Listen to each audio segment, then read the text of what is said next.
Saludos amigas y amigos, te habla Julio Jiménez Hedler, en Twitter @JulioCoco. Hoy es 31 de agosto del año 2020. Esto es microbeta de audio más respuestas.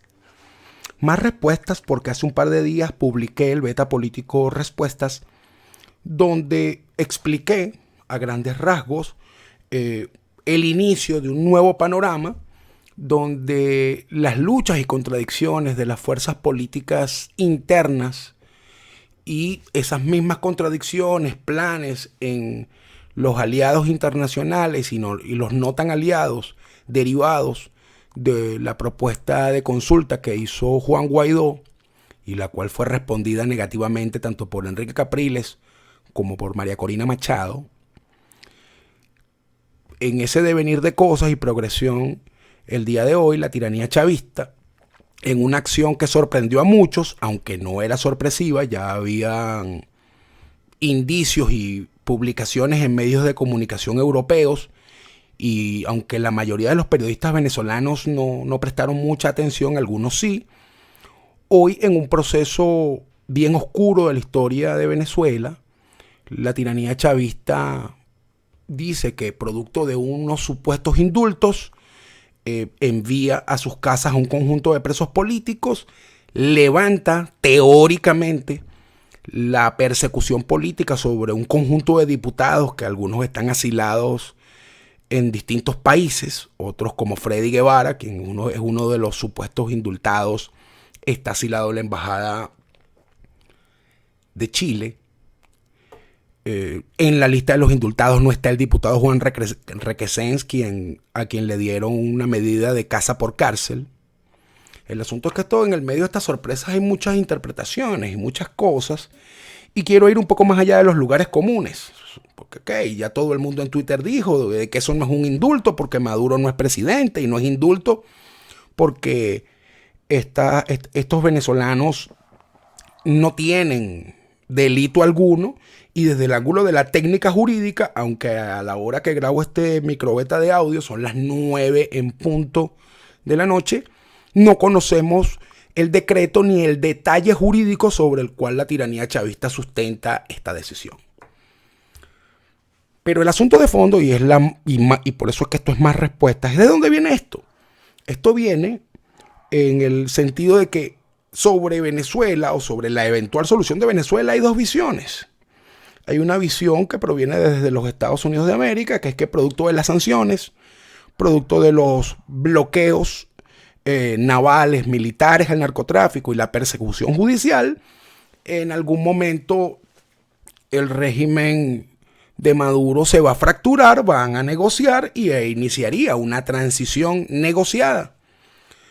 Todo indica que esto no, o sea, que sí pudiera darse una presión definitiva al respecto o no en lo que queda de 2020, y sobre lo cual yo me aventuré a decir que teníamos un plazo de un mes para que ocurriera algo.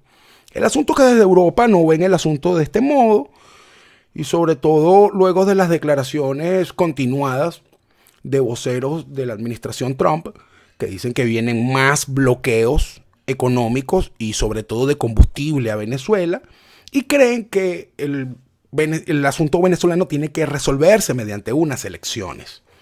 De una u otra forma, la propuesta de Guaidó, que no apunta en ninguno de los dos sentidos, él expresó que se iba a consultar algo. Todo indica, el plan que me hicieron llegar, me lo hizo llegar un diputado sobre la consulta, quieren preguntarle al país si reconoce o no reconoce los resultados de una supuesta elección que haga Maduro. Lo segundo, quieren consultar si el mandato de la Asamblea Nacional continúa o no continúa, porque su periodo vence el 5 de enero de 2021. Y lo tercero era consultar sobre si estamos o no de acuerdo con la implementación de mecanismos de organismos internacionales que incluyen asuntos militares.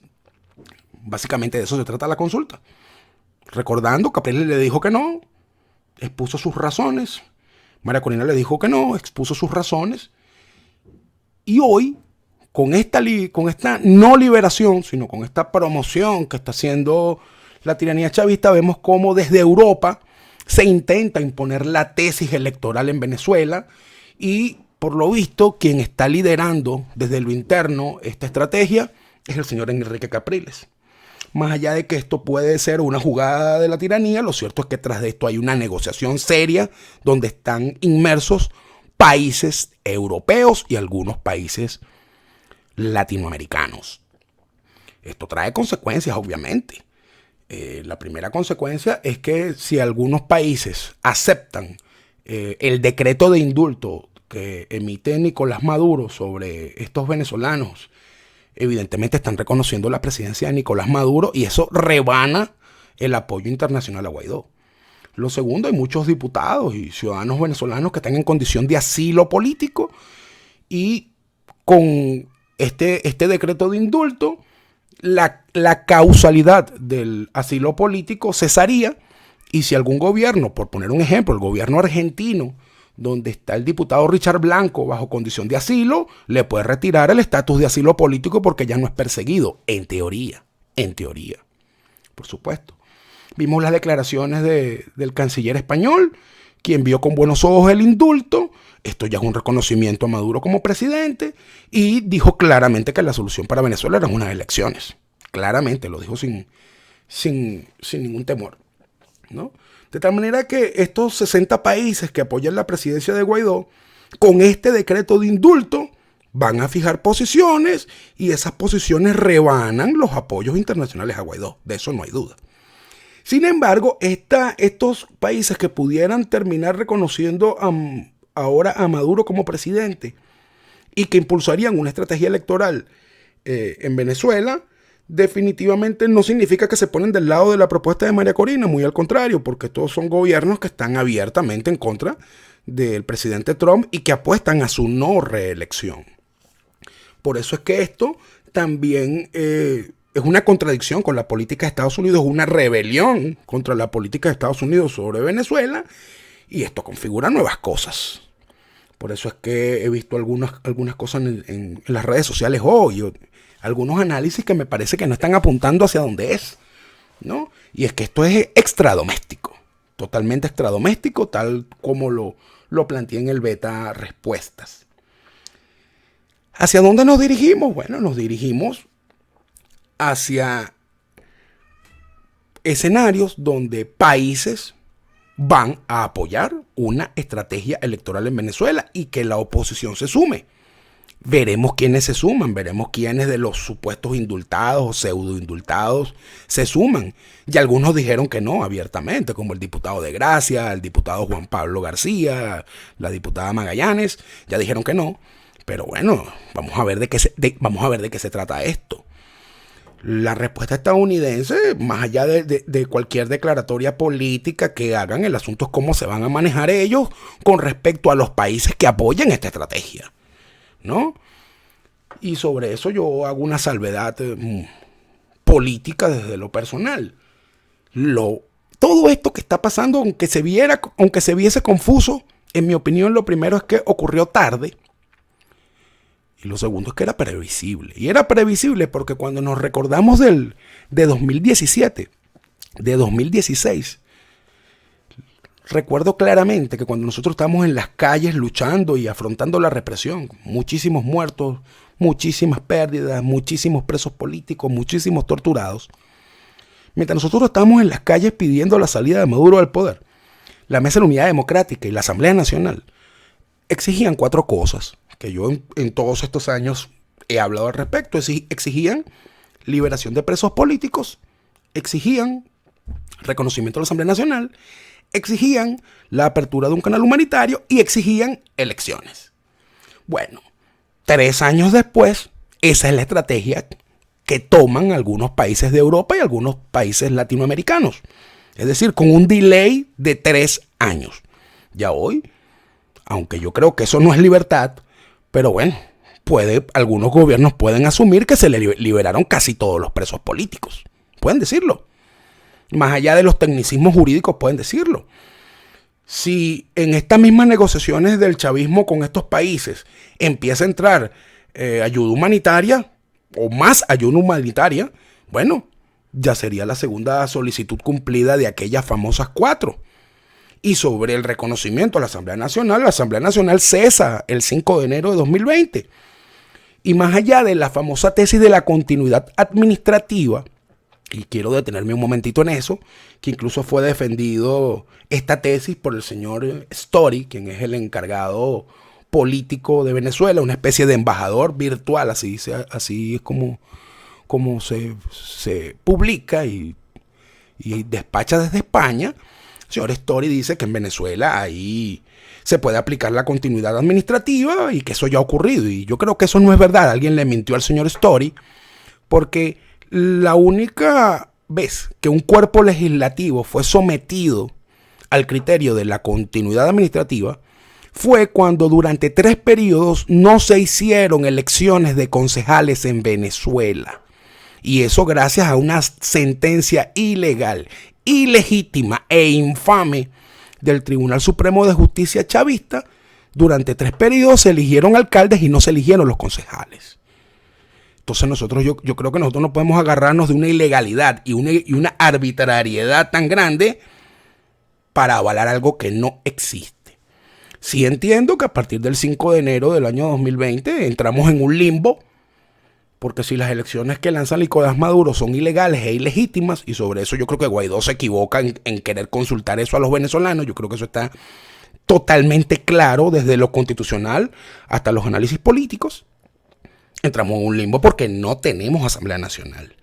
Y sobre eso, ningún organismo internacional, no existe ni la OEA, ni la ONU, ni la Corte Penal Internacional, ni nada, puede dirimir el conflicto de qué ocurre cuando hay una elección ilegítima de un cuerpo legislativo.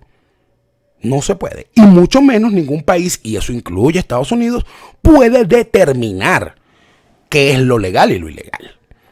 El organismo encargado de dirimir ese debate es el Tribunal Supremo de Justicia, que también es ilegítimo y ilegal. Así que entramos en un limbo. De mi parte, y lo digo con total franqueza, yo no apoyo la tesis de la continuidad administrativa, primero porque es ilegal, y segundo porque nosotros no podemos legitimar eternamente algo que es una tradición chavista, que es la reelección indefinida, ¿no? No, así de sencillo. Prefiero quedarme sin nada, y lo digo con total claridad, y que hayan los relevos que tengan que hacerse y que se hagan los acuerdos políticos que tengan que hacerse en caso de que no haya un desplazamiento de poder en Venezuela antes del 5 de enero de 2020. Y más respuestas, y para cerrar, estas contradicciones que se están dando, lo repito, lo peor es que no pase nada, más allá de las confusiones, más allá de todo. La verdad es que me alegra que muchos presos políticos y torturados estén en sus casas porque están en muy mala condición de salud. Eso es un infierno, y salir del infierno siempre se celebra. Pero aquí hay cosas, pues, y que pase lo que tenga que pasar. Y que en esta dinámica de presiones todo el mundo va a tener que recalcular su posición. De momento yo veo a Capriles avanzando muy fuerte en la agenda europea de instrumentar unas elecciones en Venezuela presidenciales. Las están negociando, y que no nos digan que no. Vemos que, bueno, la tendencia que encarna o que representa María Corina Machado está totalmente en contra de cualquier tesis electoral. La tesis Guaidó, que hasta los momentos está avalada por los Estados Unidos, es responder la elección ilegítima de Maduro con una elección que no, con un plebiscito, con una consulta que no tiene ni pies ni cabeza, ¿no? Entonces esto va a traer reconfiguraciones, y que se reconfigure lo que se tenga que reconfigurar para bien y para mal. Lo que sí es cierto es que, aunque lo de hoy pareciese una avanzada del chavismo en la consolidación del poder, realmente es que andan buscando la manera de cómo legitimarse y cómo continuar más allá de este año. Están en planes trimestrales, están como lo explica en el beta pasado, muy golpeados y con amenazas latentes. Amenazas que pesan sobre ellos y amenazas que pesan sobre todo el país. Así que seguiremos atentos a esto. Lo que tenga que explicarse se explicará. Y mi recomendación, no caiga en paranoias, no caiga en muchas confusiones y no esté tirando flechas, porque también cada vez que liberan presos políticos, es como dicen los amigos del Foro Penal, es una puerta giratoria. Y aquí no fue que abrieron una puerta giratoria, aquí se acaba de abrir un agujero negro. No hay garantías de nada. Te habló Julio Jiménez Hedler, en Twitter @Julio Coco. Esto fue Microbeta de audio, más respuestas. Un abrazo, venezolanos, tenemos que seguir resistiendo.